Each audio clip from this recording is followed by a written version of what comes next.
بڑی بدتمیزی کا مظاہرہ کر رہا ہے، ان کو دھمکیاں دے رہا ہے، تو وہ ایک علیحدہ میٹر تھا.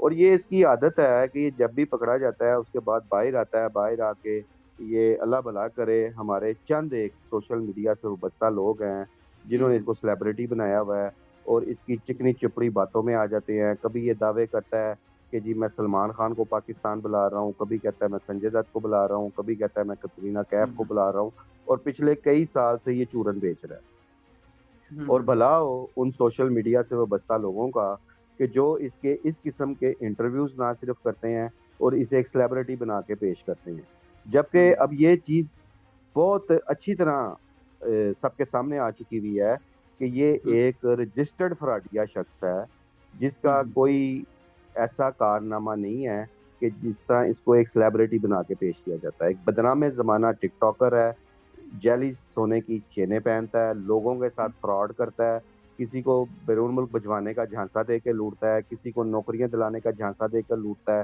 اور اس کے خلاف جو مقدمات درج ہیں ان میں سے میں بیشتر مقدمات جو ہیں وہ فراڈ اور دھوکہ دہی کے ہیں.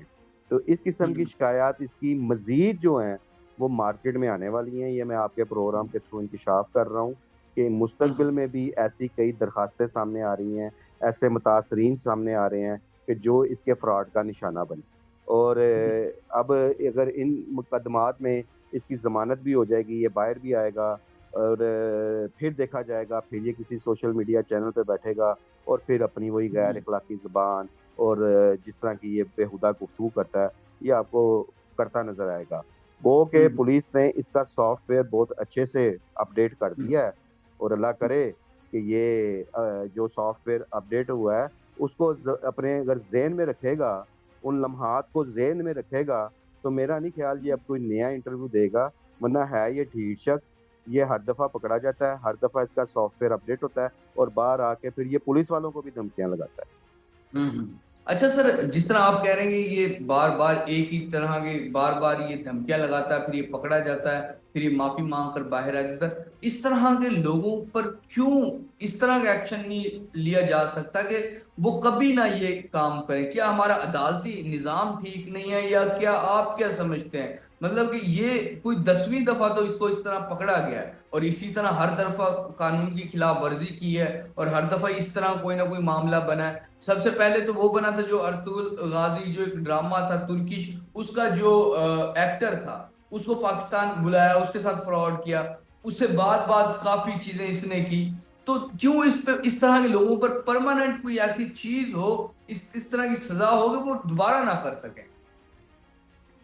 دیکھیں اس میں تو ذاتی طور پہ سمجھتا ہوں، میری ایک اپنی اوپینین ہے کہ میں نے پھر کہا کہ بھلا ہو سوشل میڈیا سے وابستہ ان لوگوں کا کہ جو اس کو سیلیبریٹی بناتے ہیں، اس کے جھوٹ کو وہ ایک نمایاں طور پر پیش کرتے ہیں.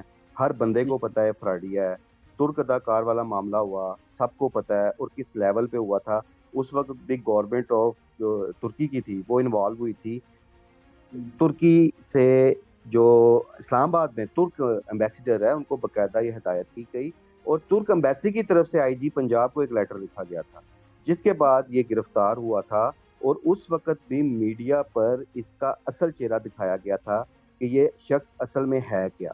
پھر بات وہی آتی ہے کہ ٹھیک ہے ہمارا کوئی سسٹم ایسا ہے کہ یہ پھر بعد میں ضمانتوں پہ باہر آ گیا، اور اس کے بعد بیٹھ کے اسی انداز میں اس کی ڈھٹائی کا عالم تھا کہ پھر اس نے وہی سونے کی جیلی سونے کی چینیں پہن لی، اور پھر ہمارے یہ سوشل میڈیا سے وابستہ لوگ مائک اٹھائے اس کے گھر پہنچ جاتے تھے، اس کا انٹرویو کرتے تھے اور اس کو ایک سیلیبریٹی بنا کے پیش کرتے تھے. اس میں ذمہ دار ہمارے سوشل میڈیا سے وابستہ وہ لوگ ہیں کہ جو میں سمجھتا ہوں، میری بات تو بڑی تلخ لگے گی لیکن نان پروفیشنلزم بہت زیادہ ہے. کبھی آپ نے دیکھا ہو اب تک اس کی پچھلے چند سال کی ہسٹری میں کسی پروفیشنل صحافی نے اس کے ساتھ گفتگو کی ہو، کسی پروفیشنل بالکل صحافی نے اس کا انٹرویو کیا ہو، کوئی بالکل انٹرویو آپ کو اس کا ایسا نظر نہیں آئے گا جس میں کوئی پروفیشنل صحافی ہوگا. یہ جو ہمارے سوشل میڈیا سے جو نئے لوگ وابستہ ہو گئے ہیں، میں نے پھر کہا میری یہ بات خاصی تلخ ہے لیکن یہ حقیقت ہے کہ ان لوگوں کو اس چیز سے غرض نہیں ہے کہ ہم جس شخص کو ایک سیلیبریٹی بنا کر پیش کر رہے ہیں وہ اصل میں ہے کیا. اور یہ بالکل ایک چیز نمایاں ہو چکی ہوئی ہے، رجسٹرڈ ہو چکی ہوئی ہے کہ یہ ایک فراڈیا شخص ہے، نوسر باز شخص ہے اور رنگ باز ہے. دوسرے لفظوں میں اب اس سے زیادہ سخت لفظ میں اس کے لیے نہیں بول سکتا. اور ہوں، ایک اور چیز میں آپ کو بتاؤں کہ بہت جی سارے جی ایسے متاثرین سامنے آ چکے ہیں اور وہ آپ کو نظر بھی آئیں گے کہ اس نے بہت سارے غریب لوگوں کو بھی لوٹنے سے پرہیز نہیں کیا. صرف یہ ششکے دکھاتا ہے. اس کے پاس جو گاڑیاں ہیں وہ اس نے رینٹ پہ لی ہوئی ہیں اور اعلیٰ شخصیات کے ساتھ تصاویر بنا کے ویڈیوز بنا کے ان کو بیچتا ہے. یہ لوگوں کو دکھاتا ہے. کبھی یہ کہتا ہے جی میرا فلاں سے تعلق ہے, فلاں سے, میں نام نہیں لوں گا, سب کو پتہ ہے, اور ہاں بالکل ویڈیوز جو ہیں موجود ہیں. وہ تصاویر اور ویڈیوز دکھا کے لوگوں کو متاثر کرتا ہے, پھر ان کو لوٹتا ہے کہ میں آپ کا یہ کام کرا دوں گا. اور اس میں کئی ایسے نوجوان اس کا فراڈ کا شکار ہوئے ہیں جو اپنا سنہری مستقبل کے خواب سے جائے باہر جانا چاہتے ہیں. اور بالکل اس حوالے سے ایک کراچی میں بھی FIA کراچی میں بھی اس کے خلاف ایک درخواست جو ہے جا چکی ہے. وہاں بھی اس ہوں، نے ایک لڑکے کے ساتھ 19.5 لاکھ روپے کا فراڈ کیا ہے. وہ بھی ابھی درخواست FIA میں چلی گئی ہوئی ہے اور اس پہ انکوائریز کی جائے. تو اس طرح کے متعدد واقعات ہیں. لیکن پھر بھی ابھی بھی آپ دیکھیے گا, یہ جب باہر آئے گا, میں نے کہا کہ اگر یہ جس لمحات میں اس کا سافٹ ویئر اپڈیٹ کیا گیا, اگر وہ لمحات اپنے ذہن میں رکھے, اپنے ان لمحات کو سوچے, ہوں، تو اس کو تو کیمرے کے سامنے آنا نہیں چاہیے. بالکل لیکن ماضی میں بھی اس کا سافٹ ویئر اپڈیٹ ہوا تھا, یہ پھر ہوں، کیمرے کے آگے بیٹھ گیا تھا. آ کے پھر یہ فضول بکواسیں کرتا ہے, بدتمیزی کرتا ہے, غیر اخلاقی الفاظ یوز کرتا ہے, اور وہ اس بالکل نے اپنا شیوا بنایا ہوا ہے. بالکل بالکل جی.